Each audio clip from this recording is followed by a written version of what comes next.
پیارے ناظرین، آپ کے دماغ میں چل رہا ہوگا ایسی کیا چیز ہے جسے کھانے سے بیوی اور معدہ دونوں ہی خوش ہو جائیں۔ جی ہاں ناظرین، ایک ایسی چیز جسے کھاتے ہی بیوی اور معدہ دونوں ہی خوش ہو جائیں۔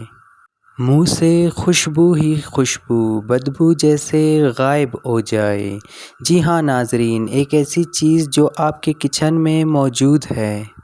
ایک اسلامی رشتہ میاں اور بیوی کا دونوں ہی لطف اندوز ہو سکے۔ جی ہاں ناظرین، یہ چیز بیوی بھی کھا سکتی ہے۔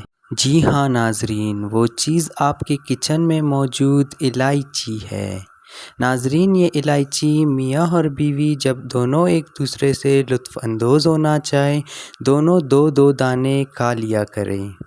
اس سے آپ کا معدہ بھی تندرست رہے گا اور آپ کے منہ سے خوشبو ہی خوشبو آتی رہے گی۔ پیارے ناظرین، اگر ویڈیو پسند آئی ہے تو ہمارے چینل حکمت کی اصل روشنی کو سبسکرائب کرنا مت بھولیں۔ تھینک یو، اللہ حافظ۔